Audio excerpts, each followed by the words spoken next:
wabarakatuh. Innal hamdalillah nahmaduhu wa nasta'inuhu wa nastaghfiruhu wa na'udzu billahi min syururi anfusina wa min sayyiati a'malina man yahdihillahu fala mudhillalah wa man yudhlilhu fala hadiyalah. Asyhadu an la ilaha illallah wa asyhadu anna Muhammadan 'abduhu wa rasuluh amma ba'du. Segala puji bagi Allah yang telah memberikan kita rahmat dan hidayah yang berlimpah sehingga kita dapat berkumpul bersama-sama di Zoom meeting pada kali ini pada sore hari ini. Salawat serta salam tak lupa juga kita curahkan kepada junjungan Nabi besar kita Muhammad Shallallahu Alaihi Wasallam yang senantiasa kita tunggu syafaatnya hingga hari akhir nanti. Yang terhormat, yang kami hormati Bu Qoriatul Hasanah selaku pembicara kita pada sore hari ini. Kemudian yang kami hormati seluruh dosen tenaga pendidik serta keluarga besar ilmu ekonomi syariah dan juga yang saya banggakan peserta Karesetok pada sore hari ini. Perkenalkan, saya Raihana Eka Putri dari Action 58 yang akan membantu jalannya Karesetok pada sore hari ini hingga akhir sesi nanti. Baik.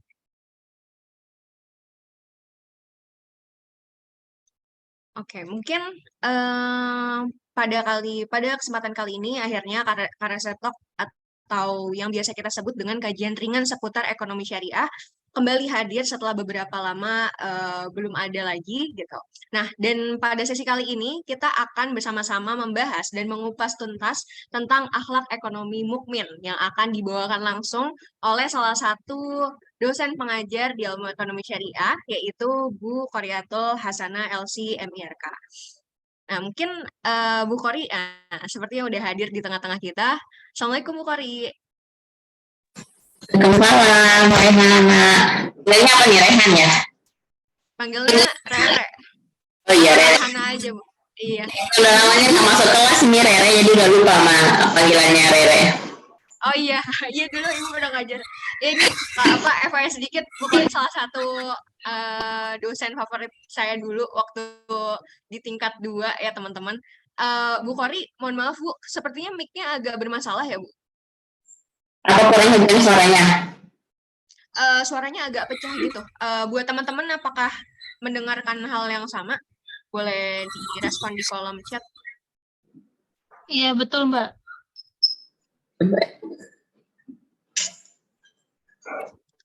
Kalau gini masih nggak?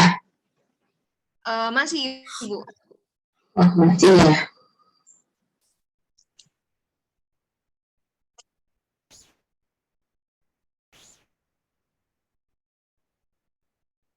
Kalau gini? Masih Bu. Ibu pakai ini nggak Bu? Pakai earphone gitu nggak Bu? Atau nggak pakai apa-apa? Pakai apa sih? Cuman tadi pakai speaker. Apa saya ulang lagi maksudnya? Saya lihat dulu kali ya. Oh iya boleh Ibu. Oke.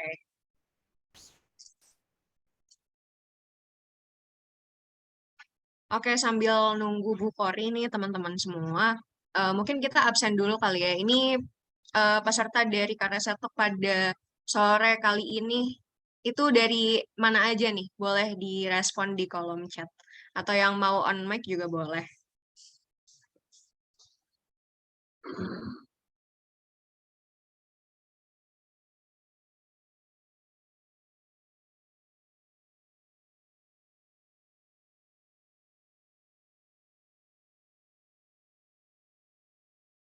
Oke, dari Action 58. Ini apa Action 58 semua? Enggak sih, kayaknya ada banyak juga nama-nama asing di sini.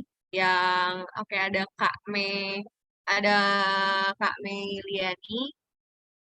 Banyak juga nama-nama asing di sini yang alhamdulillah udah hadir di Karesetok pada sore hari ini gitu ya teman-teman. Terima kasih sudah menyempatkan hadir.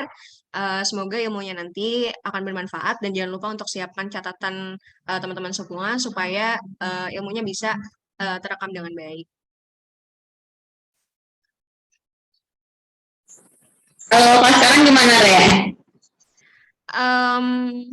Ya? Masih sama sih Bu, tapi sebenarnya. Tapi sebenarnya suaranya jelas sih Bu, cuman agak apa sih namanya kresek-kresek gitu. Dari HP aja Mbak Qori. Suaranya dari HP? Enggak, maksudnya pindah di HP. Soalnya meskipun jelas Mbak Qori misalkan bilang apa, cuma nggak enak Mbak malam. Gak enak ya pelanggaran gitu Atau ini mungkin Bu bisa pakai handphone atau pakai earphone. Ada earphone nggak Bu? Kalau gini Nah, ini baru udah terdengar dengan jelas dan bagus Bu. oke. Oke, iya tadi saya habis nanya-nanya nih dari mana aja ini anak-anaknya Bu peserta di sini. Dan ternyata ini ada dari umum nih Bu. Sekarang pelajar kelas 12 MIPA di salah satu MAS Kabupaten Bogor, insya Allah tahun ini sedang daftar SNBP IPB jurusan Ekonomi Syariah, insya Allah. Oke, semoga nanti yang keluar hasilnya terbaik ya dan bisa gabung bersama-sama di sini di keluarga besar Ekonomi Syariah. Salam kenal, Dadan. Oke, kita balik lagi ke Bu Kori. Bu Kori udah aman lagi suaranya, Bu? Salam kenal Kak. Aman insya Allah. Oke, alhamdulillah. Oke Bu, karena udah di sesi Ibu sekarang, kepada Bu Kori, saya persilakan untuk mengisi materinya. Terima kasih Re. Teh Uji yang share screen saya ya Teh. Iya, Mbak. Tunggu ya.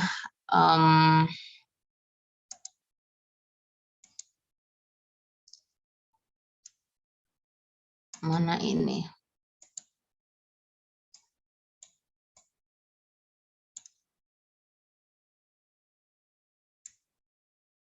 Sudah kelihatan belum, Re? Sudah Bu, sudah terlihat jelas. Terlihat. Oke. Bismillahirrahmanirrahim. Assalamualaikum warahmatullahi wabarakatuh. Selamat sore teman-teman semua ya, yang kita hormati, Bapak Ibu dosen Ekonomi Syariah, terutama Pak Iqbal nih, saya udah berhutang beribuan purnama ya Pak untuk ngisi karesek ya Pak. Kemudian kepada Bu Maya dan teman-teman semua yang hadir di sini pada sore hari ini. Jadi sifatnya sore hari ini kita diskusi aja ya, nggak kayak transfer informasi juga sih sebenarnya, tapi lebih ke sharing ya. Terutama terkait judul ya, ketika ditanya judul, saya mikir apa ya judulnya ya gitu ya. Jadi ini akhlak ekonomi mukmin ini kalau mungkin di googling di Google Scholar atau apa juga mungkin nggak ketemu istilah akhlak ekonomi mukmin gini ya. Jadi ini kalau di ekonomi kan mungkin sejenis behavioral ekonomi gitu ya. Jadi kan behave itu kan kalau di kita akhlak gitu ya. Jadi kayak saya jadi bikin istilah baru ini. Ekonomi dan mukmin ya. Nah, nanti kita bahas satu-satu ya. Jadi ini sebenarnya judul yang muncul adalah dari keresahan pribadi sebenarnya ya. Mungkin kita ketika beli belanja bulanan ya kebutuhan kita kayak shampoo, sabun dan segala macam itu semuanya kan sebenarnya kita hanya membutuhkan isi dalamnya ya. Dan tapi ketika kita belanja kita harus membeli dengan sampah-sampahnya gitu loh, ya enggak? Ya, jadi kita numpuk botol lagi, numpuk plastik lagi dan segala macam ya. Jadi kita coba diskusi tentang hal ini ya sebenarnya. Kemudian kalau kita masuk ya kembali ke Al-Qur'an, ini ayat turunnya udah dari ribuan tahun lalu ya. Allah mengatakan zaharul fasad fil barri wal bahri bima kasabat aydin nas ya. Jadi Allah emang udah mention secara jelas banget gitu, kerusakan yang terjadi di daratan dan di lautan itu emang oleh tangan-tangan manusia itu sendiri gitu ya. Liyudhiqahum ba'dalladzi 'amilu la'allahum yarji'un. Ya udah, bencana yang kalian rasakan itu emang akibat perbuatan tangan kalian sendiri gitu kan. Jadi sore hari ini sebenarnya kita ingin membahas nih point of view kerusakan ini dari kita sebagai individu ekonomi sendiri gitu. Kita pelaku ekonomi kan. Nah kalau kita lihat di ekonomi ini jadi Dadan merasa kuliah nggak Dan? Dadan sendiri anak SMA di sini. Ya Bu. Oke, di sini ada individu ya sebagai entity komersial dan government ya. Nah semua ini manusia kan isinya. Mau individu juga manusia, mau yang di bidang komersial juga manusia, mau di bidang pemerintah juga manusia gitu. yang melakukan produksi, melakukan distribusi, yang melakukan konsumsi, bahkan itu juga manusia kan sebenarnya gitu. Tapi nah di sini kita muncul sebuah pertanyaan, mungkin buat Dadan nih sebagai anak yang pengen masuk Eksyat, apa sih perbedaan ekonomi Islam dengan ekonomi konvensional dan Izin menjawab boleh, Bu? iya saya kan nanya kamu, masa nggak saya izinkan? Kalau yang Dadan tahu, sebetulnya Dadan belum tahu semua gitu, Bu. Karena kan dari jurusan MIPA gitu ya, Bu. Nggak belajar ekonomi secara langsung di kelas. Tapi Dadan sering belajar melalui YouTube, beberapa komunitas ekonomi juga. Kalau bedanya ekonomi Islam itu, jadi prinsip dan akidahnya, prinsip itu lebih dikhususkan ke dalam Islam. Contohnya kalau misalkan kita lihat di ekonomi Islam itu akadnya jelas gitu, Bu. Dan juga kalau misalkan mau menginstrumenkan dana-dana dari bank itu jelas gitu, Bu. Misalkan ke pasar-pasar saham yang syariah dan lain sebagainya. Kalau misalkan ekonomi dalam tanda kutip nggak ada syariahnya, kalau menurut Dadan itu mau menginstrumentasikan uang kita itu nggak dilihat mau ekonomi konvensional, mau ekonomi syariah kan dan lain sebagainya. Jadi kalau ekonomi syariah itu lebih menitik beratkan kepada hal-hal yang berhubungan dengan syariat-syariat Islam. Seperti itu, Bu. Kayaknya Dadan ntar kalau jadi masuk ekonomi syariah bisa temenan sama Rian nih. Jawabannya mirip-mirip sama pemikiran Rian ya. Coba Rian, dalam satu kalimat Rian, perbedaan ekonomi Islam dengan ekonomi konvensional menurut Rian apa? Waduh, Ibu bisa Yang panjang-panjang ya, mentang-mentang filosof ini ya.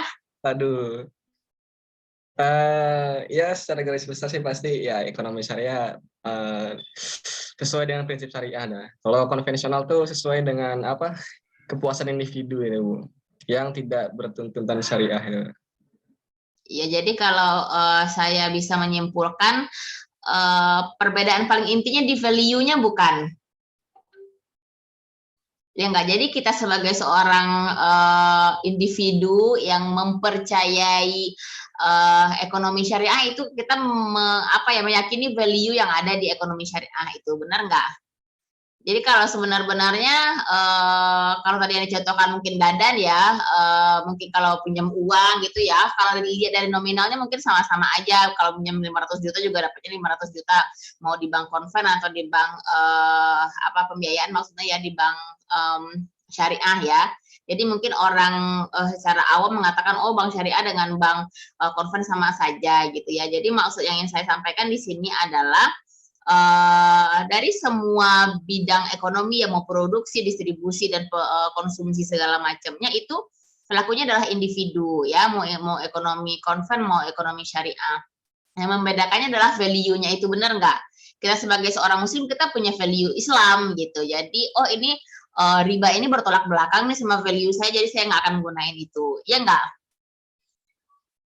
Nah tapi kenapa misalnya ya ketika dalam behavioral economics juga sebenarnya ada teori ya, keputusan manusia tidak semata didorong oleh kepuasan atau profit ya, tapi berdasarkan penelitian juga ada nilai-nilai ya, termasuk nilai-nilai misalnya kenapa kita beli A, kenapa kita melakukan B, itu ada value-value yang mempengaruhinya, termasuk kita sebagai seorang mukmin. Nah, pertanyaan sebenarnya pertanyaan berikutnya ini, seberapa persen sebenarnya Islam itu mempengaruhi keputusan kita setiap harinya?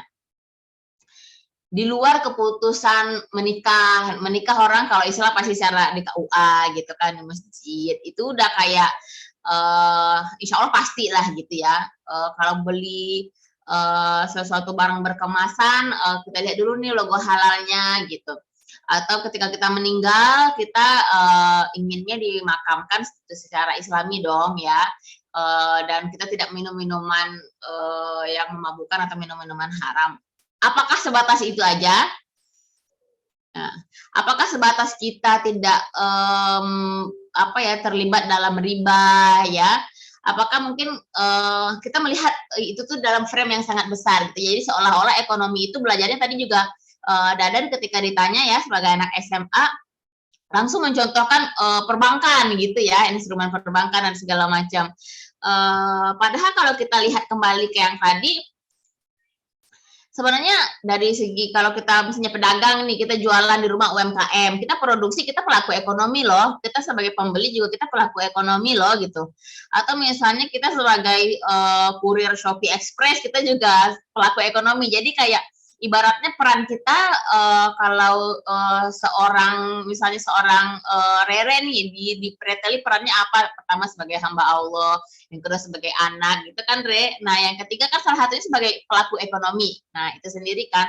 Jadi bagaimana sebenarnya kita itu dalam keputusan kita dalam semua peran-peran kita itu dipengaruhi oleh Islam. Ternyata faktanya mungkin enggak juga ya. Coba mungkin saya tanya siapa lagi di sini ya. Fatin deh. Fatin ada nggak Fatin? Jadi kayak kuliah nih. Kalau nggak jawab juga nggak apa-apa sih Fatin. Oh ada Mus'ab ini. Mus'ab, Assalamualaikum. Yang komti-komti aja deh kita tanya ini. Waalaikumsalam Bu. Lagi di mana Mus'ab? Lagi di rumah Bu kebetulan. Nggak ngumpulin teman-teman lagi ya? Iya, kenapa Bu? Nggak ngumpulin teman-teman lagi di rumah? Belum Bu, belum. Lagi pada sibuk katanya. Oke, dari bangun tidur hari ini apa kira-kira yang telah Mus'ab lakukan untuk bumi?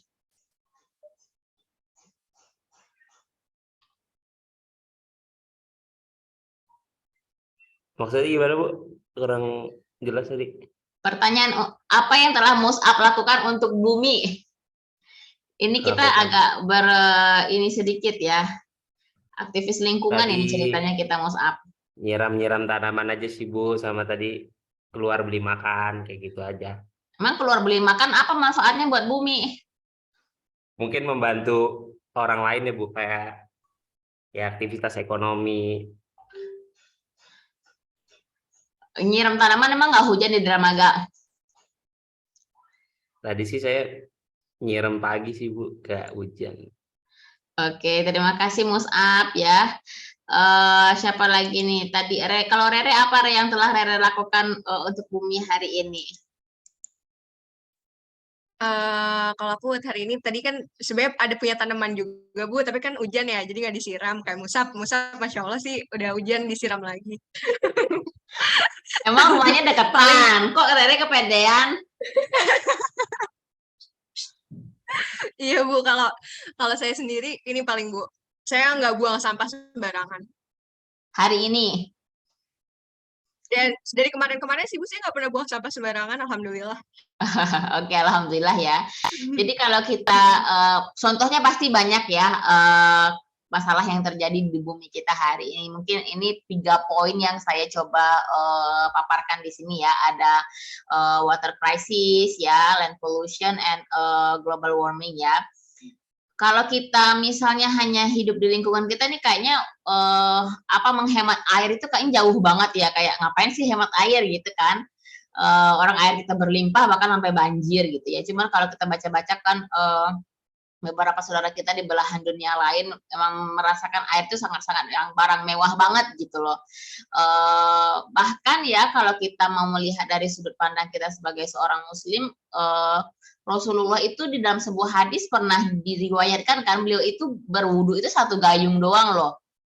Ya enggak, kalau mandi itu kurang lebih mungkin 4 gayung doang gitu. Itu kayak kita semangat menjalankan, kita contoh sunnah Rasulullah yuk, kita yang laki-laki jenggotan, sholat sunat dan segala macam. Bahkan sesuatu yang akan kita lakukan 5 kali sehari, kita kayaknya lupa kalau Rasulullah itu mencontohkan sesuatu juga kayak sesimpel, enggak simpel juga sih sebenarnya. Simpel ya, cuman kita tidak melakukannya ya, kayak berwudu dengan 1 gayung ibaratnya gitu ya. Kemudian tadi kata Rere, buang sampah di tempatnya gitu ya. Kalau di level-level kan sebenarnya buang sampah di tempatnya itu sekarang adalah level paling bawah itu dari bentuk kita perhatian kepada bumi ya. Nah sekarang itu kalau dulu kan semua kampanyenya buang sampah di tempatnya gitu ya. Kalau sekarang justru lebih ke gimana kamu tidak menghasilkan sampah gitu loh. Jadi kalau kamu beli minuman ya kamu bawa tumbler sendiri. Jadi kayak kamu tidak menghasilkan sampah itu sendiri ya. Karena insya Allah kalau buang sampah di tempatnya semua orang sekarang insya Allah udah mulai sadar ya. Kemudian global warming mungkin termasuk kita mematikan lampu ya udah yang nggak perlu ya, mungkin jam 7 udah matikan lampu, atau mungkin subuh AC udah dimatikan lagi yang punya AC dan segala macam ya, bentuk-bentuk yang seperti itu. Nah kalau di judul yang saya kasih tadi kenapa mukmin? Kenapa mukmin? Karena kenapa ya kira-kira ya?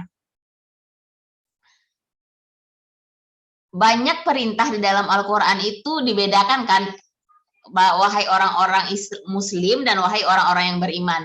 Dan insya Allah wahai orang-orang yang beriman itu pasti lebih berat gitu perintahnya. Jadi wahai manusia itu kayak general ke semua manusia kan. Dan di sini saya mengambil kata-kata mukmin ini karena levelnya udah lebih daripada seorang muslim pastinya ya. Kalau di sini dalam tafsir Qurtubi itu dikatakan ya ayyuhalladzina amanu itu alladzina saddaqullah wa rasuluh ya wa rasulahu wa aqarru lillah bil ubudiyah. Dia mengakui keberadaan Allah itu dengan beribadah ya. Wa adza'inu lahu bit ta'ah, dan mentaati Allah lah intinya gitu kan. Kalau kita lihat pengertian ibadah sendiri itu nggak hanya ibadah ritual kan, ibadah buang sampah di tempatnya tadi juga ibadah, bahkan mungkin ketika kita niatkan kita bawa tumbler sendiri juga ibadah. Nah maksudnya di sini akhlak ekonomi seorang mukmin ketika kita menjadi seorang muslim, udah itu kita insya Allah rata-rata sholat 5 waktu, kita puasa wajib Ramadan. Tapi ketika mukmin itu kita next level ibaratnya ya. Nah di sini next levelnya kenapa? Di dalam ini perilaku ekonomi kita itu kita memikirkan yang lainnya gitu. Paham nggak maksudnya? Kalau mungkin bisa dijelaskan dari circular ekonomi ini ya. Mungkin sekarang beberapa tahun terakhir yang lumayan muncul istilahnya ya. Bagaimana aktivitas ekonomi kita itu dari proses produksinya, konsumsinya itu tuh minim sampah gitu ya, dan efek ke alamnya ya itu diminimalisir ya. Bahkan kalau kita tadi kembali ke value sebagai seorang muslim, seorang mukmin ya, ini udah jauh kita lakukan sebelumnya loh. Kalau kita sebagai seorang ekonom Islam ya, ekonom syariah, ketika kita menjadi produsen, gimana ya produk saya ini tidak mencemari alam gitu nggak ya? Iya kan? Jadi sebenarnya justru ketika kita ingin menjadi seorang ekonom muslim ya, belajar ekonomi syariah, kita sudah mulai memakai kacamata frame syariah itu sendiri gitu. Dari 24 jam 7 hari kita menjalani kehidupan ya. Bagaimana ketika kita menjadi seorang yang mengkonsumsi ya, kita seorang konsumen, bagaimana kita membeli secukupnya, jadi nggak ada barang yang busuk atau terbuang ya, meminimalisir lah kalau kita nggak bisa sepenuhnya ya. Jadi di sini poin yang ingin saya sampaikan sebenarnya dari judul ini, dari diskusi kita pada sore hari ini adalah ekonomi Islam itu nggak hanya tentang perbankan ya, nggak hanya saham, sukuk ya, yang berat-berat tadi lah yang dibilang Dadan itu udah yang berat-berat itu. Tapi kita lihat dari sekitar kita bahwasanya kita belajar ekonomi syariah ini ingin menginstall di dalam pikiran kita bagaimana aktivitas ekonomi kita itu benar-benar mindful dan penuh dengan value gitu. Kita kalau nggak ada value, kita hidupnya ya udah bangun terserahnya ya, hidup juga terserahnya gitu. Tapi kalau kita punya value kan kita punya pegangan ya. Oh saya nggak makan makanan yang haram, itu value kan. Oh saya nggak pakai misalnya pakaian yang tadi apa yang nggak pakai kemasan plastik gitu. Itu kan value yang kita anut ya. Dan itu sebenarnya nggak harus menjadi ekonom muslim sih, sebagai seorang muslim kita udah harus kayak gitu sebenarnya ya, karena kembali lagi ke pertama kali Nabi Adam diturunkan adalah sebagai khalifah ya. Kalau kita lihat khalifah itu apa ya, menjaga bumi, apa itu namanya, melestarikan bumi ya. Kepada teman-teman mungkin nih coba tulis di kolom chat ya, ada nggak sih teman-teman follow akun-akun yang apa ya, go green lah ibaratnya gitu ya. Mungkin bisa sharing sama kita bisa follow juga. Kalau saya itu ada follow beberapa, salah satunya ada Zero Waste ya. Mungkin saya tulis ini. Teman-teman, jadi kita sama-sama bisa kepoin juga akun-akun tersebut. Jadi kita bisa, ibaratnya kita tuh berinteraksi dengan sosial media tiap hari ya. Jadi kalau daripada kita ngelihat kepo, daripada kita ngelihat artis-artis ya yang apa, diskusi-diskusi tentang open minded dan segala macam, mending kita bacanya yang lebih insya Allah yang akan bisa kita praktekkan dari rumah kita sendiri gitu ya. Jadi mungkin itu kesimpulan untuk pertemuan kita pada sore hari ini, yaitu Rian udah nulis ya, ada mongabai.id. Itu apa, akun apa itu Rian? Dia akun yang apa, sebenarnya kayak ngabarin kayak lingkungan teraktual, lingkungan terkini gitu. Jadi dari mulai berita misalnya kepunahan satwa, terus kayak pembalakan liar, itu banyak diberitakan di Mongabai itu, Bu. Enggak, itu Jadi maksudnya di Instagram atau mana? Di Instagram, Ibu. Instagram ya. Mungkin teman-teman yang lain kalau ada yang follow juga mungkin bisa di-share ke kita ya. Apa itu namanya ya, akun-akun tersebut. Dan kalau kita lihat sebenarnya bahkan non muslim yang banyak justru ya lebih aware sama lingkungan daripada orang Islam itu sendiri ya. Bahkan kalau kita mau lebih serius, kalau lihat data misalnya ya, food waste di Asia Tenggara itu justru Indonesia yang paling banyak ya. Kalau di dunia itu bahkan data tahun berapa ya, kalau saya tidak salah itu Saudi yang lebih banyak ya. Jadi kayak ada gap di situ ya.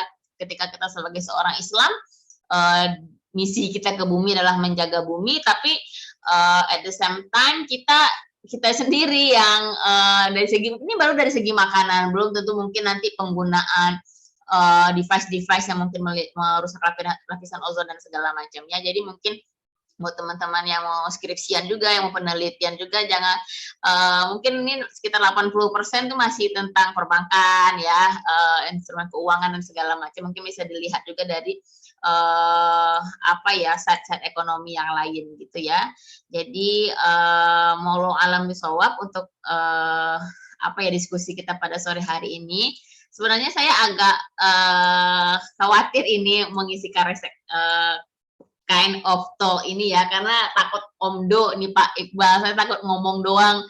Jadi kalau kita berkaca kepada ulama-ulama terdahulu, ada yang beliau disuruh untuk berbicara tentang berceramah ya di khutbah Jumat tentang membebaskan budak ya, beliau sampai berbulan-bulan itu enggak dikabulkan permintaan orang tentang tema itu. Jadi beliau kalau khutbah tema yang lain lagi, belum tema tentang membebaskan budak, sampai beliau benar-benar telah membebaskan seorang budak, baru setelah itu beliau melakukan tema itu. Nah, jadi saya menyampaikan tema ini sebenarnya saya masih belajar juga ya. Jadi kayak saya takut nauzubillah misalnya kepada Allah kita berlindung apa ya, jangan sampai omongan saya justru memberatkan saya nanti di hari akhir nih ya. Jadi kayak agak galau-galau juga nih, kita sama-sama belajar ya bahwasanya tugas pertama untuk tidak menghasilkan sampah, tugas pertama untuk menjaga apa ya, lingkungan kita, sekitar kita ya,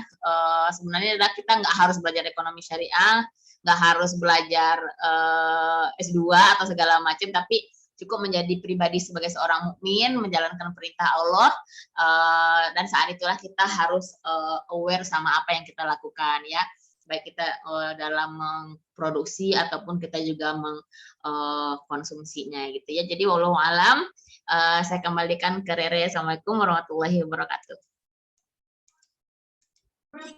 Waalaikumsalam warahmatullahi wabarakatuh. Terima kasih banyak Bu Kori atas materinya yang luar biasa pada kali ini, tadi tentang gimana ya, muslim yang berakhlak gitu ya dalam ekonomi gitu. Nah, mungkin aku izin recap sedikit ya. Jadi yang membedakan ekonomi syariah dan konvensional tadi misalkan yang disebutkan oleh Dadan gitu. Biasanya orang kalau ditanya kayak gitu jawabannya langsung soal perbankan, soal instrumen-instrumen ekonomi yang lainnya gitu. Padahal sesimpel yang membedakan syariah dan konvensional adalah value-nya gitu di dalamnya gitu. Nah, kayak apa namanya?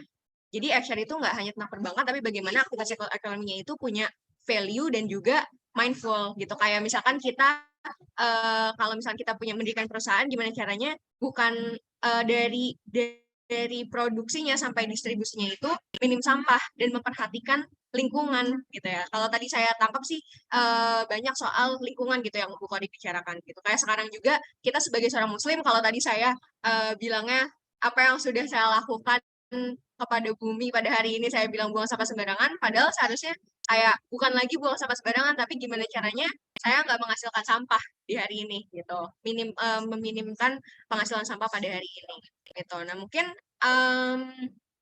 setelah ini akan ada sesi tanya jawab untuk teman-teman semua gitu. Jadi yang punya pertanyaan boleh silahkan langsung raise hand aja nanti on mic dan bisa langsung ngobrol langsung sama Bu Kori gitu. Saya memberikan kesempatan kepada teman-teman untuk bertanya, silahkan.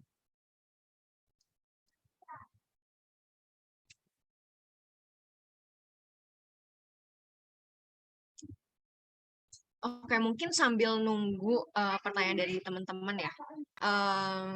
Sebentar. Oke, saya mau tanya dulu Bu ke Bu Kori gitu. Sebenarnya sempat jadi pembahasan juga waktu itu. Kayak kan ini banyak nih yang soal lingkungan gitu kan. Kayak produk-produk sekarang tuh banyak yang mengkampanyekan bahwa mereka itu green gitu. Atau mereka tuh ramah lingkungan. Nah, kalau misalkan kaitannya dengan ekonomi syariah kan produk itu kehalalannya kan yang dilihat gitu. Dan sekarang banyak produk-produk yang mengkampanyekan green product gitu. Nah, jadi pertanyaan saya, apakah green product itu udah pasti halal dan apakah halal itu udah pasti green gitu, Bu? Pertanyaannya tentang go green itu ya. Kalau saya bisa berpendapat sebenarnya dua hal itu tidak harus bertolak belakang sih, benar nggak?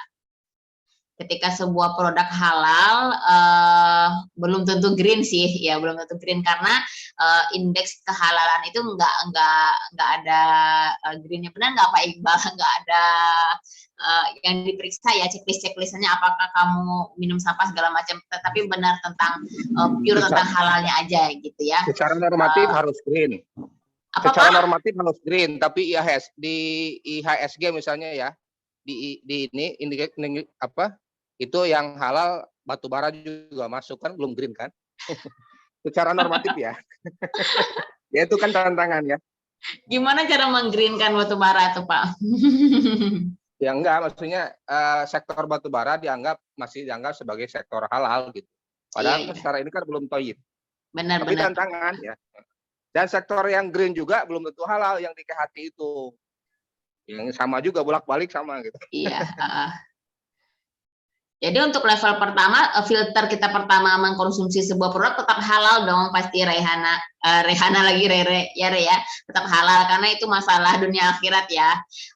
Dan green ibaratnya tadi benar kata Pak Iqbal yang toyibnya next levelnya ya, toyibnya gitu ya. Jadi kita udah aware ya terhadap next levelnya. Jadi kayak kita kalau udah selesai di level 1, misalnya kalau kita main game kita naik ke level 2 ya, dan kita sendiri yang menaikkan level kita ya dengan pengetahuan tentunya ya.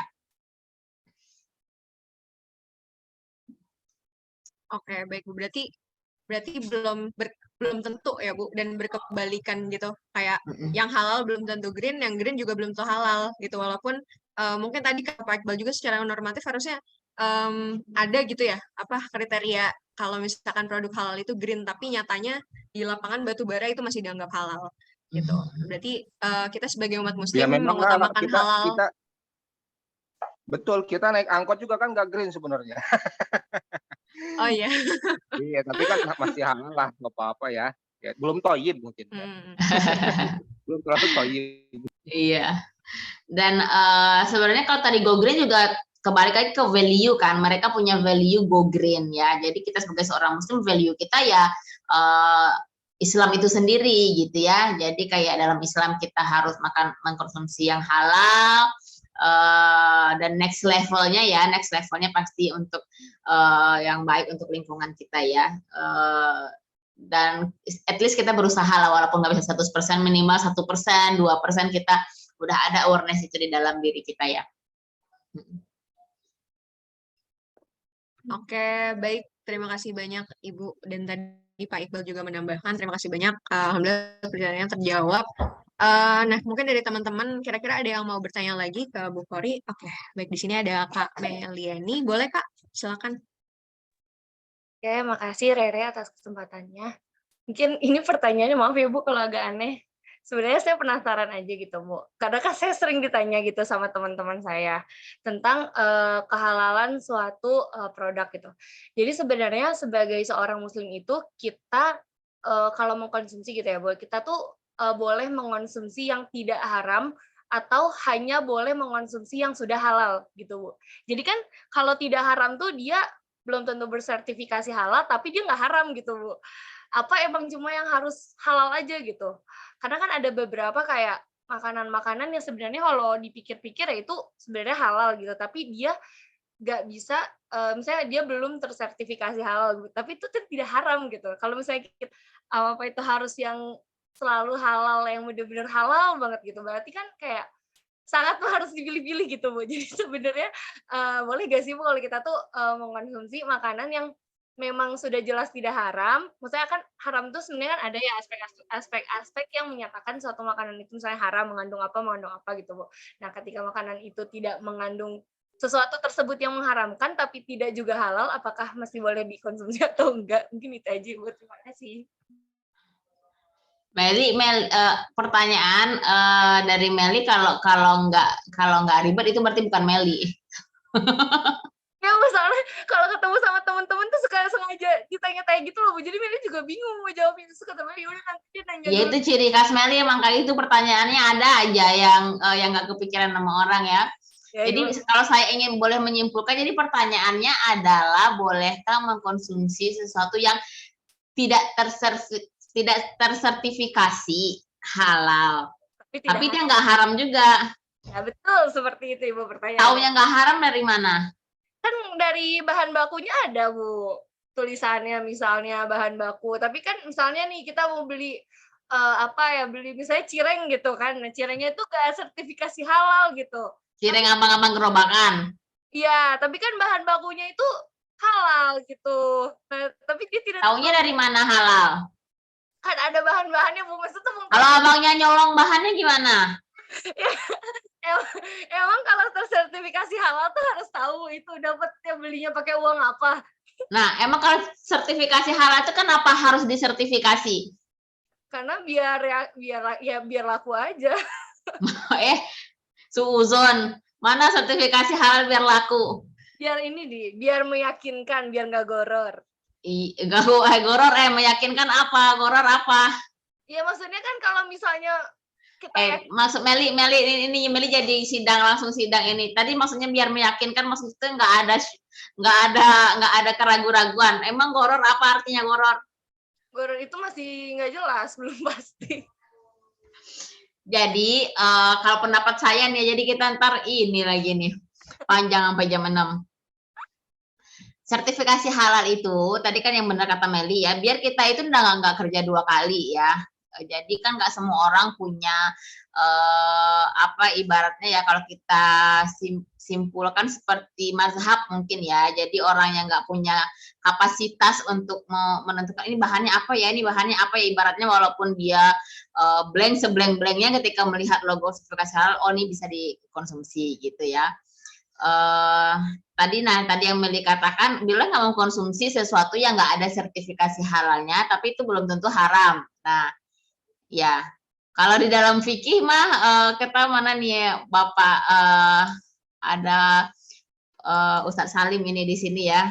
Apa Ustadz kalau istilah fikihnya Ustadz istafti kolbak ya. mintalah kalau kita sendiri di tengah hutan ibaratnya nggak ada sertifikasi halal, nggak ada apa-apa, itu kita meminta fatwa kepada hati kita. Nah maksudnya di sini Mel, mie gacor halal nggak?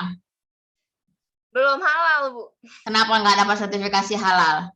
Nama-namanya aneh, serem. Iya, karena nama anehnya tidak syariah compliance ya. Tapi halal nggak? Kenapa, Bu? Tapi halal nggak? Tapi kalau bahan-bahannya sih katanya halal. Ya kayak gitu ya, kurang lebih ya. Jadi sebenarnya sertifikasi halal itu menghilangkan keraguan-raguan kita sebagai seorang konsumen ya. Nah, itu kembali lagi ke diri kita mau mengkonsumsi sesuatu yang benar-benar udah kita yakini halal, atau kita mau mengkonsumsi sesuatu yang ini halal apa enggak ya, ini halal apa enggak ya, gitu ya. Nah, itu kembali ke value dari yang diri kita sendiri lagi tadi ya. Nah, kalau kita yakin abang-abang cireng gerobakan halal ya it's okay, makanlah abang cireng. Kalau mau yakin misalnya kayak mixue ya, halal apa enggak? Belum juga, katanya sih masih proses, Bu. Tapi saya udah makan sih. Gimana? Anak ekshar lagi.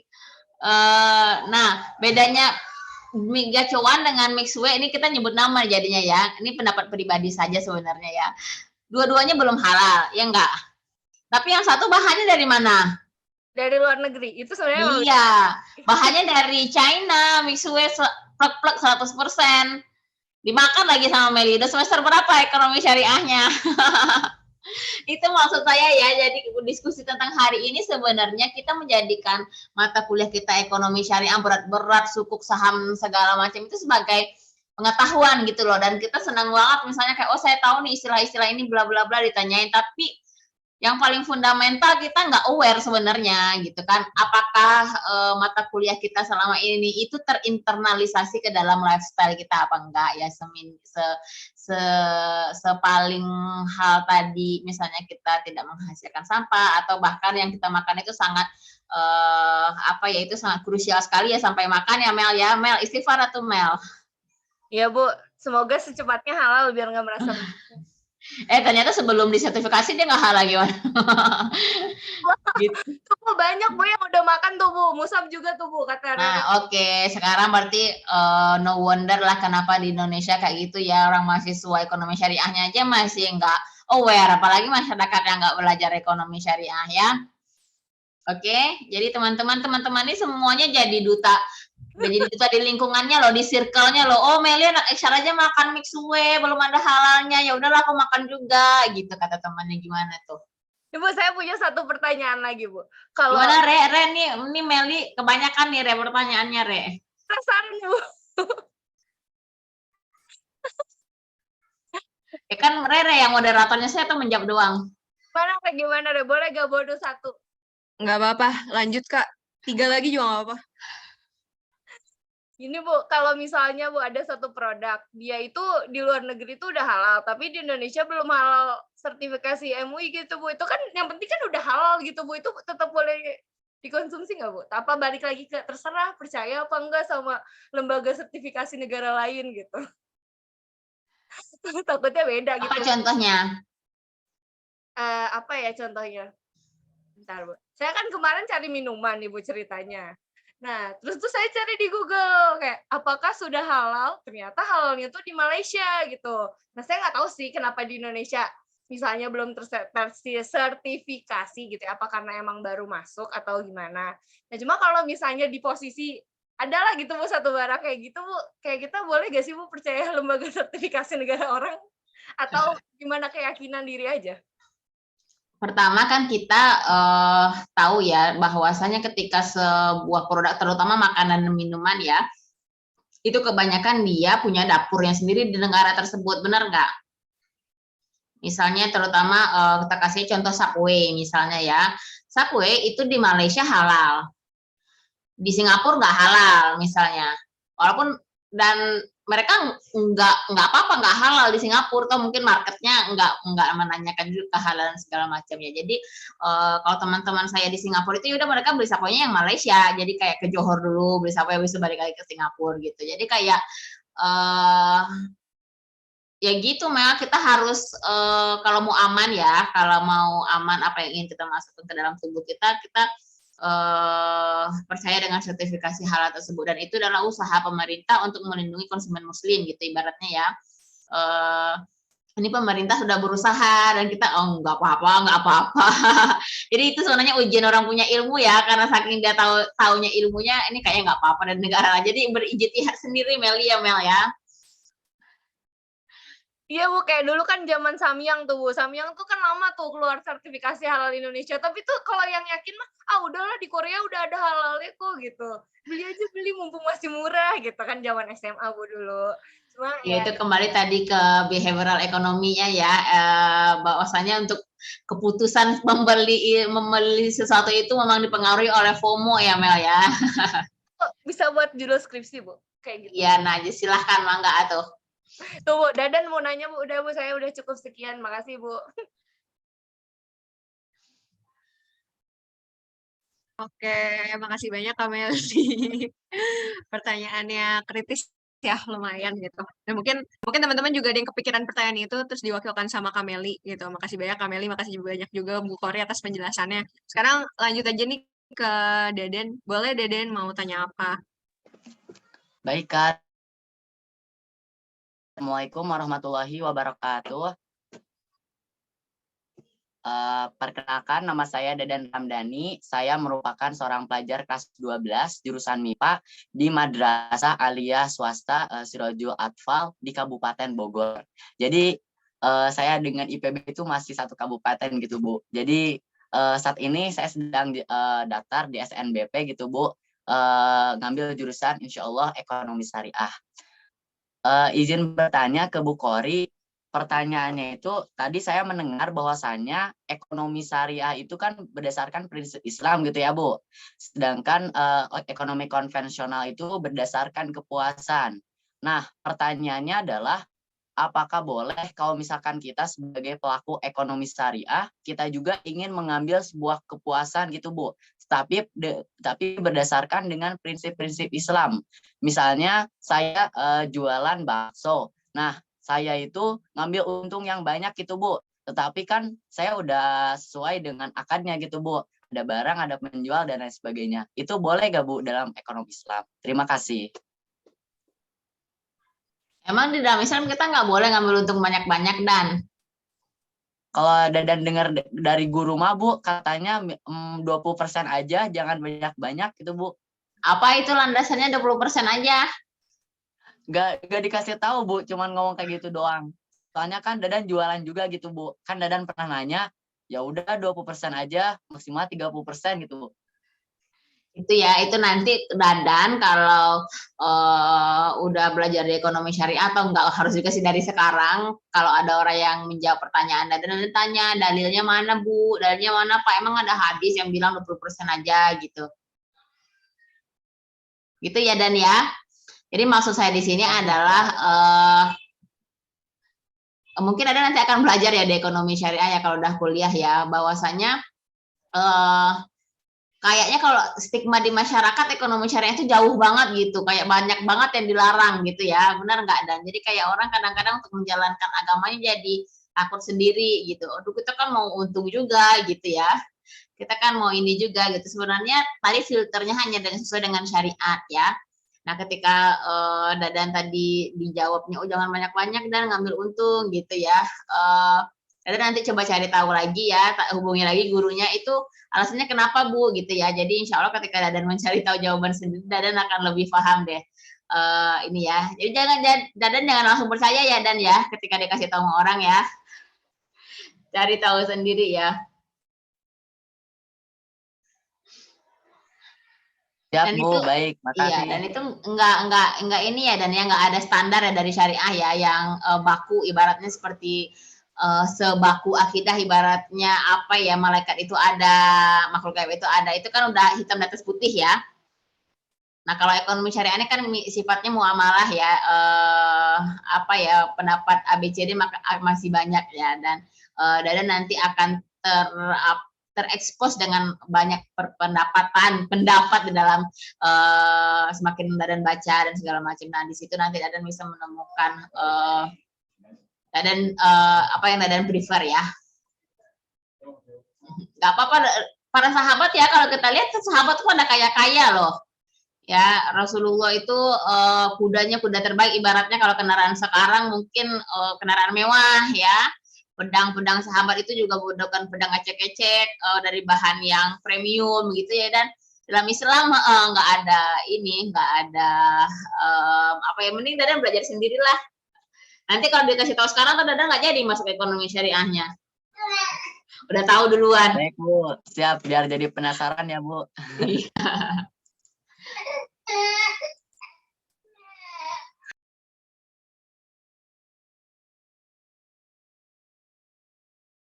Saya kembalikan ke Rere. Oke, terima kasih Dadan atas pertanyaannya. Udah terjawab ya keresahannya gitu. Mungkin Dadan lagi jualan gitu terus resah suruh ngambilnya 20% aja ya, dan ya makasih banyak juga Bu Korea atas penjelasannya. Sekarang kita lanjut ke penanya selanjutnya. Mungkin penanya terakhir ya dari Rian. Boleh Rian? Terima kasih Rere atas waktunya. Terima kasih juga Ibu atas penjelasannya. Penanya Ibu, kan di sini tadi kan katanya Islam juga perlu memanfaatkan lingkungan itu Bu ya, kayak green kayak tadi kan walaupun ya halal nggak harus green, atau green pun belum tentu halal kan. Tapi misalnya kalau ini saya lebih ke lingkungan sih Bu, lingkungan. Misalnya kita perlu lahan itu kayak lahan pertanian itu Bu. Nah, dalam jumlah banyak gitu untuk melakukan ya untuk bertanam lah, untuk bertani lah gitu. Ketika itu kan melakukan kegiatan yang positif lah, maksudnya nggak ada unsur-unsur yang di luar prinsip syariat gitu kan. Nah, tapi kita perlu lingkungan yang itu perlu lahan yang banyak gitu. Nah, perlu yang banyak ini kemungkinan kan bisa merusak lingkungan itu, atau bisa merusak ekosistem alam gitu. Nah, di situ seandainya kalau di situ misalnya kita apa sih Bu yang perlu kita pertimbangin antara kita dari sudut pandang kita merusak alam, dari sudut pandang kita perlu juga untuk misalnya untuk makanan kita sehari-hari gitu Bu, atau untuk makanan masyarakat banyak gitu Bu. Itu mungkin Bu. Gimana tadi ininya poinnya? Maaf, saya udah miss beberapa nih. Jadi seakan-akan kita milih untuk tidak lingkungan, atau kita memilih untuk benar-benar memaksimalkan apa yang ada gitu, untuk tidak merusak lingkungan itu.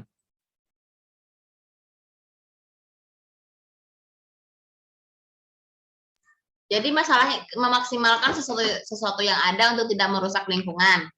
Ya, atau memang kita atau boleh aja gitu kita misalnya boleh deh kayak si buka lahan itu atau buka hutan itu untuk lahan pertanian berikutnya gitu misalnya Bu. Ya, kalau tadi mengambil istilah dari Pak Iqbal ya, hal-hal yang kita diskusikan ibarat tentang lingkungan hari ini adalah next levelnya, itu ibaratnya kalau makanan udah pasti halal, tapi ini kita bahas tentang toyibnya. Kalau kita makan makanan yang nggak toyib, kita dosa nggak?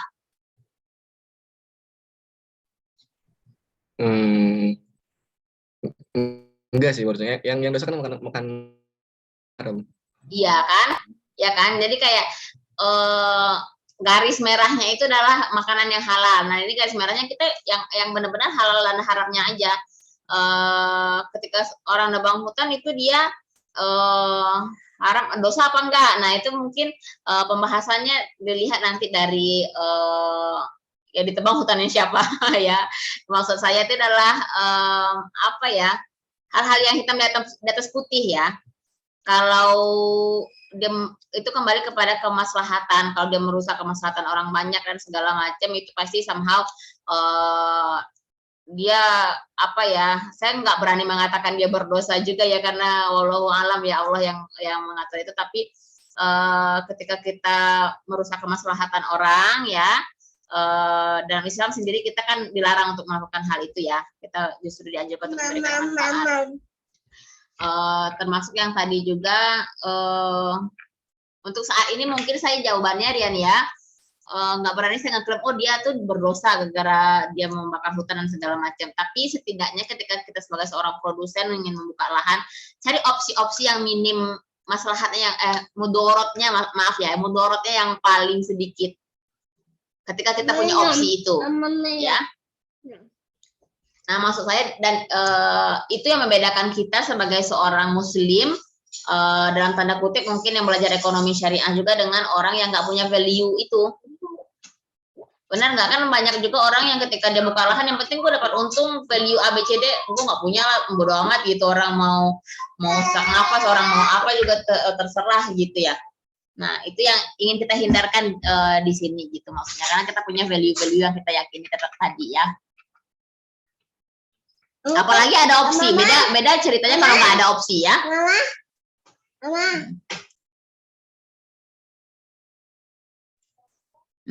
Terima kasih Rian. Mungkin gimana Rian jawabannya? Kalau nggak kita kembalikan lagi ke Rere ini.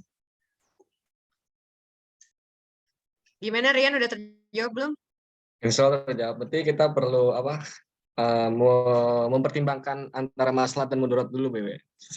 Kurang lebih begitu yang saya tangkap juga. Ya, kalau saya bisa menyimpulkan, simpelnya gini Rian. Kita harus tahu halal haram dulu pasti ya. Ketika sesuatu udah halal dan pasti halal, nah baru kita membahas next levelnya itu. Misalnya juga tadi kayak kita mendirikan mungkin perusahaan popok misalnya kan, ketika dia mau bikin perusahaan popok mah dia nggak baru dulu, bener nggak? Next level apa ini? Tapi ketika kita lihat di data itu justru sampah popok itu paling banyak menyumbangkan sampah di landfill ya, benar nggak? Jadi misalnya ketika, nah walau alam nih kita walau alam mereka punya value apa, tapi ketika kita sebagai seorang muslim, kenapa sih kita CSR-nya nggak bikin mesin penghancur popok misalnya gitu ya, itu justru lebih sangat berguna kepada orang banyak misalnya ya, kalau kita punya value terhadap lingkungan tadi yang next levelnya tadi ya, yang toyibnya tadi. Tapi ketika dia orang punya pabrik popok berdosa nggak? Tentu enggak lah, dia banyak masalahnya juga buat orang ya nggak. Tapi bagaimana dengan hal itu tuh dia berusaha untuk meminimalisir kemudorotan bagi orang banyak ya, bagi lingkungan. Karena ketika kita sebagai seorang muslim kan kita bermuamalah juga dengan lingkungan, dengan manusia ya, dan dengan makhluk-makhluk Allah yang lainnya. Jadi kita harus saling menjaga itu juga. Dan sekali lagi itu adalah next level ya. Jangan sampai mix ini, bahwasanya halal dan haram tetap ya, hitam di atas putih. Itu adalah filter pertama kita dalam melakukan apapun ya. Nah, next levelnya gimana kita edit value tadi ya, yang go green, yang apa itu namanya, yang minim mudarat kepada lingkungan dan segala macam, kita usahakan ibaratnya ya, saya kita masih bisa gitu. Wallahu alam, kembali ke Rere.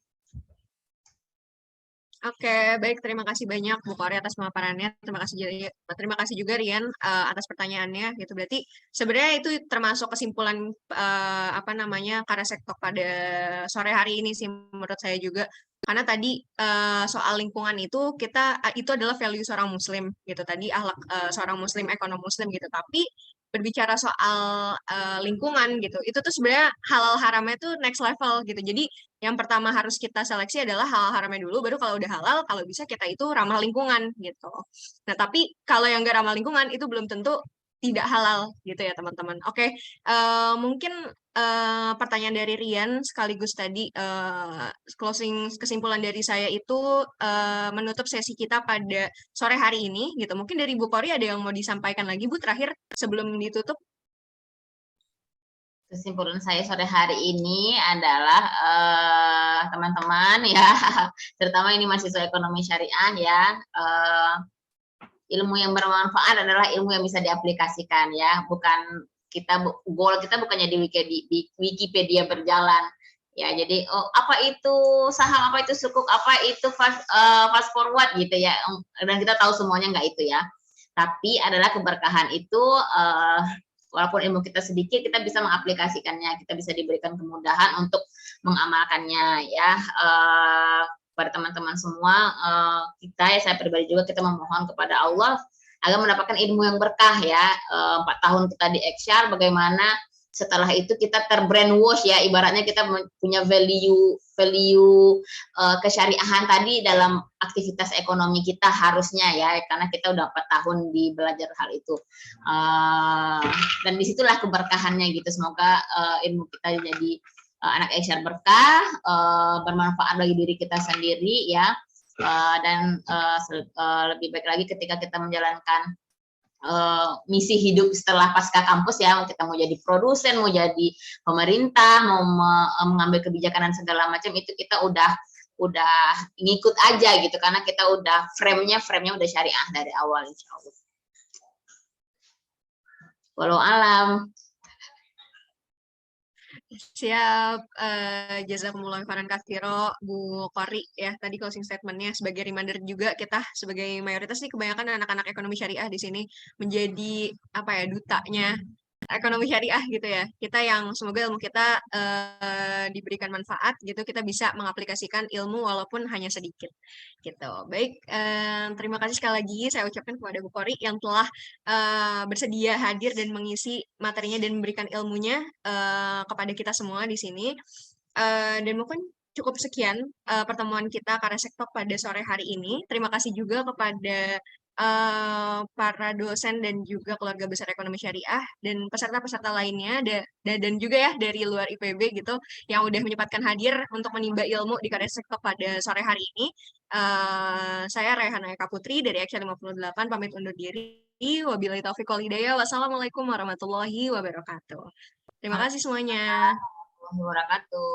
Assalamualaikum warahmatullahi wabarakatuh. Terima kasih Rehana. Terima kasih Bu. Sampai bertemu lagi Bu.